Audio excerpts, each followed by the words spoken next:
Oui, Monsieur le Président, chers collègues, Mesdames, Messieurs, cette délibération vise à élargir le fonds de secours aux victimes des inondations dans les communes du Nord, à la suite de celles survenues cet été dans la métropole lilloise, plus précisément la Pévèle. Le groupe écologiste soutient bien sûr cette extension et votera cette délibération. Nous étions déjà intervenus en décembre 2023 au sujet de cette aide exceptionnelle.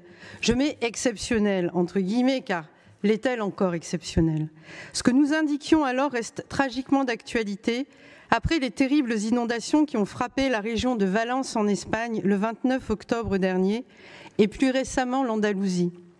La récurrence des alertes des écologistes depuis des années fait aujourd'hui écho à la récurrence des catastrophes climatiques dans le monde, en Europe, en France, dans le Nord, dans notre métropole lilloise.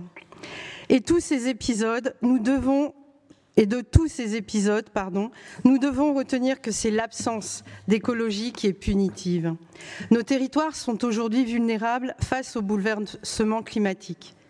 Le département se doit d'être là, se doit d'être aux avant-postes de l'adaptation, en participant activement à la mise en œuvre des recommandations du nouveau plan national d'adaptation au changement climatique, le PNACC, et comme nous l'avons déjà proposé, en devenant l'un des territoires précurseurs de la démarche de la mission adaptation, et ce, à partir de 2025.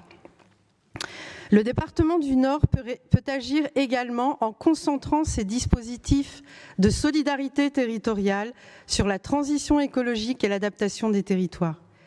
L'exposition au risque inondation est certes le résultat de variables géographiques, mais également le résultat d'un certain choix de développement. Étalement urbain, développement de zones commerciales, industrielles et logistiques à tout va, artificialisation des sols à outrance ou encore modèle agricole intensif. À vouloir continuer à construire, y compris sur des zones à risque d'inondation ou sur des zones nécessaires pour absorber les précipitations, nous créons nous-mêmes les conditions de futures catastrophes. Je vous invite à lire « Rendre l'eau à la terre » de Baptiste Morisot concernant cette amnésie environnementale.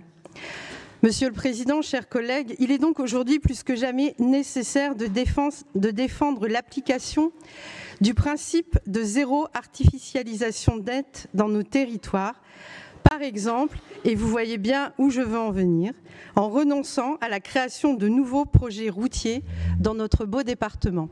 Je vous remercie.